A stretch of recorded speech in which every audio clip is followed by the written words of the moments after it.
నిన్న ఓరుగల్లుకు కేటీఆర్ రావడంతో కూడా మొత్తానికైతే పర్యటన నేపథ్యంతో కూడా అంటే అభివృద్ధి పథకాల పేరుతో కూడా మరి అట్లాగే అభివృద్ధి వరంగల్ గ్రేటర్ వరంగల్ ఎలా అభివృద్ధి చేయాలి అని చెప్పి కూడా ఒక రావడం జరిగింది. దాని పట్ల కూడా రాకతో కూడా రాష్ట్ర అధికార ప్రతినిధి బీజేపీ నేత ఎమ్మెల్యే రాకేష్ రెడ్డి ఏ విధంగా స్పందించారో ఒకసారి ఐడి తెలుసుకునే ప్రయత్నం. సార్ చెప్పండి, మొత్తానికైతే నిన్న కేటీ రామారావు కూడా ఇక్కడికి రావడం జరిగింది, దాన్ని ఎట్లా స్పందిస్తారు? మాది వరంగల్ ఒక పర్యాటక కేంద్రం, చాలా మంది పర్యాటకులు వస్తుంటారు. ప్రత్యేకంగా ఎలక్షన్లకు కూడా కొంతమంది పర్యాటకులు ఉంటారు, పొలిటికల్ టూరిస్ట్. కేటీఆర్ కూడా పొలిటికల్ టూరిస్ట్. ఎందుకంటే ఒక 3 నెలల క్రితం ఒక పెద్ద వరద వచ్చి వరంగల్ ముంచేసింది, సగం కాలనీలు మునిగిపోయినాయి, సర్వం కోల్పోయినటువంటి వాళ్ళు వందల వేల కుటుంబాలు ఉన్నాయి. అలాంటప్పుడు ఆదుకోవడానికి రానటువంటి పట్టణాభివృద్ధి శాఖ మంత్రి ఇప్పుడు వస్తే ఏమనుకోవాలి? ఏవో ఎలక్షన్ల కోసం వచ్చినట్టే అనుకోవాలి. కాబట్టి దీనికి పెద్ద స్పందన ఉండదు. ఓరుగల్లు ఒక చైతన్యానికి ప్రతీక, అనేక పోరాటాలకు పురిటిగడ్డ. కాబట్టి ఎవరిని ఎట్లా హక్కులు చేర్చుకోవాలి, ఎవరిని ఎట్లా తిప్పి కొట్టాలనేది వరంగల్ తెలుసు. రేపు కూడా అంటే ఆదివారం సండే రోజు కూడా భూపాలపల్లి రానున్న నేపథ్యం కనపడుతోంది. మొత్తానికైతే కాంగ్రెస్ వాళ్ళైతే బీజేపీ బీఆర్ఎస్ ఒకటే, ఆ పాలనలో నీళ్లు వంటి వాళ్ళని కూడా కాంగ్రెస్ పార్టీ ఆరోపిస్తుంది. దాన్ని ఎట్లా చూస్తారు ఆ వార్తలు? మొన్న ప్రధానమంత్రి గారు పాలమూరులో నిజామాబాద్లో పర్యటించిన తర్వాత ఆ సభల్లో ఆయన మాట్లాడిన తీరును చూసిన తర్వాత, ప్రజల్లో వచ్చినటువంటి స్పందన చూసిన తర్వాత పాపం కాంగ్రెస్ పార్టీకి ఇటు బీఆర్ఎస్ పార్టీకి వాళ్ళ నాయకులు నిద్ర పడతలేదు. పాపం తెల్లారు లేస్తే బీజేపీ బీజేపీ బీజేపీ బీజేపీ ఏం లేదు, మీరెందుకు ఇంత ఉలికి పడదా? అందరూ తెలిసినటువంటి విషయం ఏంటంటే ఈరోజు కాంగ్రెస్లో చేరుతున్నటువంటి నాయకులు కేసీఆర్ గారే బీఆర్ఎస్ నుంచి పంపించినటువంటి నాయకులు. కాంగ్రెస్లో పోటీకి సిద్ధమైనటువంటి నాయకుల్లో సగం మందికి బీఆర్ఎస్ఏ ఫండింగ్ ఇస్తాను. 2014 ఏం జరిగింది చెప్పండి? కాంగ్రెస్ పార్టీలో గెలిచినటువంటి ఎమ్మెల్యే అంతా కూడా బీఆర్ఎస్కి కదా పోయింది. దాని తర్వాత 2018 కూడా గెలిచిన వాళ్ళందరూ కూడా బీఆర్ఎస్కి కదా పోయింది. ఇప్పుడు కూడా అదే జరుగుతుంది. స్వయంగా కేసీఆర్ గారే బీఆర్ఎస్ నుండి నాయకులను కాంగ్రెస్ పంపి కాంగ్రెస్లో తన లాబీ ద్వారా ఈ ఫామ్లు ఇప్పించుకొని ఇప్పుడు వాళ్ళకి ఆయనే ఫండింగ్ ఇస్తాడు. ఆయా నియోజకవర్గాల్లో అటు బీఆర్ఎస్ ఓటు గెలిచిన బీఆర్ఎస్ఏ, కాంగ్రెస్ ఓటు గెలిచిన కూడా బీఆర్ఎస్ఏ. కేసీఆర్ కుట్రలు కుతంత్రాలు ఆ విధంగా ఉంటాయి. ఈ తెలంగాణ ప్రజలు తెలుసు. కాంగ్రెస్ పార్టీకి ఓటేస్తే ముందటున్నటువంటి మోరీలు ఓటేసినట్టు. కాబట్టి ఈ విషయం అందరూ తెలుసు. ఖచ్చితంగా రాబోయేటువంటి రోజుల్లో భారతీయ జనతా పార్టీని ప్రజలు ఒక ప్రత్యామ్నాయ శక్తిగా ఎంచుకుంటారు. భారతీయ జనతా పార్టీ మాత్రమే కేసీఆర్ను ఓడించగలుగుతుంది.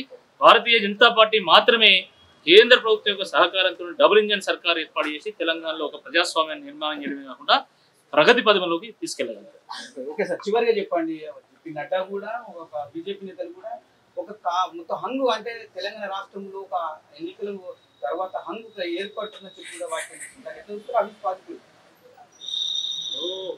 ప్రజలు విజ్ఞులండి. ప్రజలకు ఎవరిని ఎంచుకోవాలో వాళ్ళకి బాగా తెలుసు. కాంగ్రెస్ పార్టీ 2 ఛానళ్లను 2 యూట్యూబ్ ఛానళ్లను పట్టుకొని కాంగ్రెస్ పార్టీ లేచింది ఏం లేస్తే ఆయన సెన్సెక్స్ నిఫ్టీ పెరగడానికి అవన్నీ ఏముండవు. ప్రజల్లో కాంగ్రెస్ పార్టీ లేదు. ఏ రోడ్ ఎక్కి పోరాటం చేసిందండి కాంగ్రెస్ పార్టీ వాళ్ళు? దేని మీద పోరాటం? టీఆర్ఎస్ మీద పోరాటం చేసిందా, ఎల్ఆర్ఎస్ మీద పోరాటం చేసిందా, ఉద్యోగాల మీద పోరాటం చేసిందా, రేషన్ కార్డుల కోసం పోరాటం చేసిందా, డబుల్ బెడ్రూమ్ల కోసం పోరాటం చేసిందా, నోటిఫికేషన్ల కోసం పోరాటం చేసింది? దేనికోసం చేసింది? మేము కదా పోరాటం చేసింది. బండి సంజయ్ గారు జైలు వేయండు, దేని గురించి వేయండు? డబుల్ బెడ్రూమ్ ఇళ్ళ గురించి వేయండు, ఉద్యోగాల గురించి వేయండు, 317 జీవోలో టీచర్లకు జరుగుతున్నటువంటి అన్యాయం గురించి ప్రశ్నించి వేయండు. రేవంత్ రెడ్డి జైలు వేయండి, దేని గురించి వేయండు? రేవంత్ రెడ్డి దేని గురించి వేయండి అంటే ఓట్ల ద్వారా, అది నోట్ల ద్వారా ఓట్లు కొనుగోలు చేయాలని చెప్పేసి అడ్డంగా దొరికిపోయి ఆయన. There is a lot of difference. ప్రజలకు తెలుసు ఎవరు ప్రజల కోసం పోరాటం చేసి త్యాగాలు చేసిన ప్రజలు తెలుసు. కాబట్టి 100% భారతీయ జనతా పార్టీ గెలవబోతున్నది. భారతీయ జనతా పార్టీ మునిగే నావంటాడు ఒకడు మొన్న. భారతీయ జనతా పార్టీ మునిగే నావ కాదు, భారతీయ జనతా పార్టీ చంద్రయాన్ లాగా దూసుకెళ్లేటువంటి రాకెట్. ఎవరు పోలేనటువంటి ప్రదేశాలకు పోతుంది, ఎవరు గెలవలేనటువంటి ప్రాంతాల్లో కూడా గెలుస్తుంది. ఎక్కడో త్రిపుర, అస్సాం, అరుణాచల్ ప్రదేశ్ కాదు, ఇక్కడ ఖమ్మం, నల్గొండ, వరంగల్, మహబూబ్ నగర్ లాంటి ప్రాంతాల్లో కూడా భారతీయ జనతా పార్టీ జయకేతనం ఎగరేయబోతున్నది. గోల్కొండ కిల్లా మీద కాషాయ జెండా ఎగిరిస్తాం. ముఖ్యంగా మా ఊరుగల్లు ప్రాంతంలో తప్పకుండా భారతీయ జనతా పార్టీకి విశేషమైనటువంటి ఆదరణ లభిస్తా ఉన్నది. కాకతీయ గడ్డ మీద కాషాయ ఎండ ఎరిస్తాం ఓరుగల్లుకు పూర్వవైభవం తీసుకొస్తాం. చివరిగా చెప్పండి సార్, మీరు కాకతీయ జాబ్ పైన కూడా అవకతవకలు జరిగాయని చెప్పి జాబ్ విద్యార్థి సంఘ నేతలు మాత్రము లాఠీ చార్జిన విషయం మీకు తెలిసిందే, మీరు కూడా వాళ్ళకి లేఖ పరిశీలించారు. కానీ నిన్న కేటీఆర్ డైరెక్ట్ గా కేయుకు పోయి కూడా మాట్లాడే పరిస్థితి, దాన్ని ఎట్లా చూస్తారు మీరు? మొత్తానికి అయితే పైన ఆ సంఘటన పైన కూడా కేటీఆర్ విప్పు కూడా ఉపయోగించిన పరిస్థితి ఉంది, దాన్ని ఎట్లా చూస్తారు? విద్యార్థులు పోరాడుతున్నది తమ స్వార్థ రాజకీయాల కోసం కాదు. విద్యార్థులు పోరాడుతున్నది విద్యా సమస్యలను పరిష్కారం చేయమని. దానికి గొరగొర గుంజుకుంటా పోయి టాస్క్ ఫోర్స్ చెప్పేసి మక్కలేరలా కుట్టడం ఇది చాలా అన్యాయం. దాన్ని మేము ప్రశ్నించినాము. నిన్న కేటీఆర్ గారు వచ్చే కంటే ముందు రోజు నేను మాట్లాడినా నిజంగా కేటీఆర్కి దమ్ముంటే కేయూలో పర్యటించాలన్నా సరే, దానికి స్పందించి వారు వచ్చారా లేకపోతే ఇంకా దేని కారణంగా వచ్చినా నాకు తెలియదు, కానీ వారు వచ్చి విద్యార్థులకు క్షమాపణ ఇప్పడాన్ని నేను స్వాగతిస్తున్నాను. ఇప్పటికైనా ఒక పెద్ద హృదయం చేసుకొని మరి విద్యార్థులకు న్యాయం చేయాలనేటువంటి ఆలోచనకు వచ్చిందని నేను అనుకుంటున్నా. నిజంగా ఆలోచనకు వచ్చిందా లేదా అనేది రాబోయేటువంటి వారం రోజుల్లో తెలుస్తుంది మనకు. అంటే జరిగినటువంటి అవకతవకల మీద విచారణ చేపట్టాలి. అదేవిధంగా మళ్ళీ ఒక కొత్త నోటిఫికేషన్ విడుదల చేసి అన్యాయం జరిగినటువంటి విద్యార్థులకు ఆ PhD సీట్లు ఇవ్వాలని చెప్పి మేము డిమాండ్ చేస్తాం. ఒకటి చివరిగా చెప్పండి సార్, ఇప్పుడు మొత్తానికి అయితే గత నెల రోజుల నుంచి కూడా బీజేపీ కొద్దిగా అంటే కొద్దిగా వెనకడుగు వేసినట్టుగా అనుకోవచ్చు, లేకపోతే మొత్తానికి అయితే సద్మని అనుకుంటారా? పబ్లిక్ టాక్ లో మాత్రం అట్లా ఉంది, కానీ మొత్తానికి అయితే బీజేపీ మాత్రం ఎట్లా ఉండబోతుంది? ఎన్నికల మేనిఫెస్టోలో ఏ విధంగా చేయాలి? భారతీయ జనతా పార్టీ ఎలక్షన్ మిషనరీని తట్టుకునేటువంటి శక్తి ఈ దేశంలో ఏ రాజకీయ పార్టీకి లేదు. కాంగ్రెస్ పార్టీకి లేదు, ప్రాంతీయ పార్టీలకు లేదు. అది GHMC ఎన్నికల సందర్భంగా కూడా మీరు చూశారు. తప్పకుండా భారతీయ జనతా పార్టీ మాత్రమే ప్రత్యామ్నాయ శక్తి అనేటువంటి ఒక నెరేటివ్ను మేము బిల్డ్ చేయబోతున్నాం. ఇప్పటికే నరేంద్ర మోదీ గారి సభ తర్వాత ఈరోజు ప్రజలు చర్చించుకుంటున్నారు.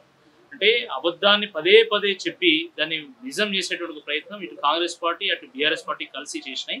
ఇది వాస్తవం కాదు. ఒక ప్రధానమంత్రి స్థాయిలో ఉన్నటువంటి వ్యక్తి వచ్చి స్వయంగా చెప్పిండు, మమ్మల్ని MNDA చేర్చుకోమంటే అవినీతి పరులకు NDAలో స్థానం లేదు, మిమ్మల్ని చేర్చుకోమని చెప్పి స్వయంగా ప్రధానమంత్రి చెప్పినట్టు ఇది వాస్తవం అని చెప్పి ప్రజలు చర్చించుకుంటున్నటువంటి నేపథ్యంలో తప్పకుండా రాబోయేటువంటి రోజుల్లో ఇక్కడ భారతీయ జనతా పార్టీ గెలుస్తుంది. భారతీయ జనతా పార్టీ మాత్రమే నిజంగా ఒక పారదర్శకమైనటువంటి పాలన అందిస్తుంది. ఏం డిఫరెన్స్ ఉన్నది Congress party BRS party?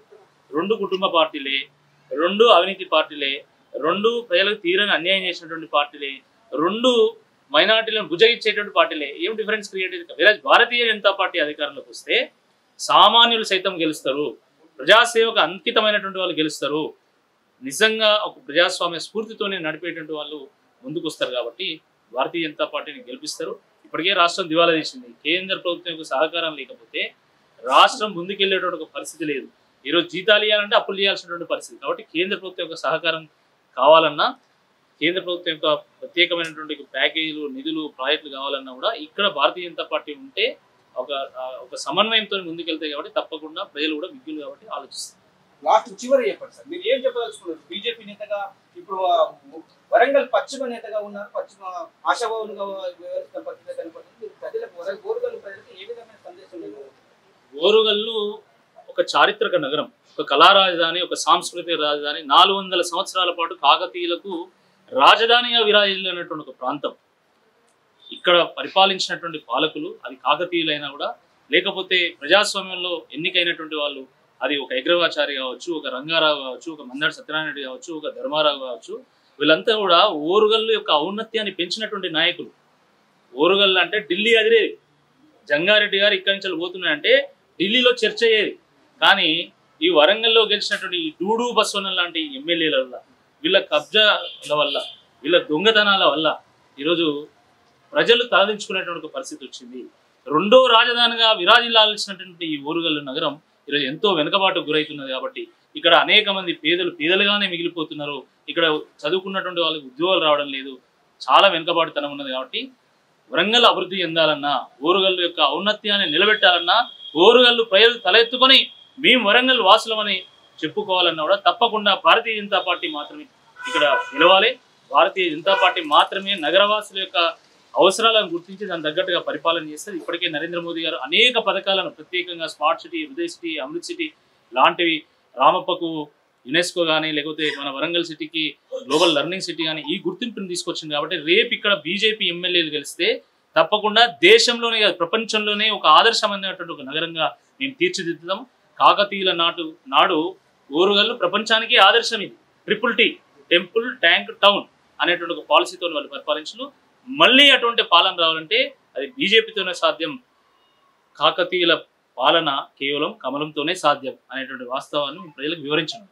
Okay, thank you sir. మొత్తానికైతే చూసుకుంటే మాత్రం వరంగల్ పశ్చిమ ఆశాభావుడు అభ్యర్థి కూడా పోరాటం చేస్తున్న పరిస్థితి కనపడుతుంది. మొత్తానికైతే ఇక్కడ ఓరుగల్లు ప్రజలు బీజేపీ నేతలకు ఓట్లేసి గెలిపిస్తే బీజేపీ ఎమ్మెల్యేలుగా మాత్రం ఓరుగల్లు అభివృద్ధి చేయడానికి సాధ్యపడుతుంది. లేకపోతే ఈ దూదుడుకులు ఎమ్మెల్యేలకు కానీ మంత్రులకు కానీ సాధ్యం కాదు అని చెప్తున్న పరిస్థితి కనపడుతుంది. కమలం అభివృద్ధి అయితేనే ఓరుగల్లు అభివృద్ధి అయితేనే నేపథ్యం అయితే కనపడుతుందని చెప్తున్న పరిస్థితి కనపడుతుంది. కెమెరా పర్సన్ బాలుతో స్వామి, అమ్మాని, వరంగల్.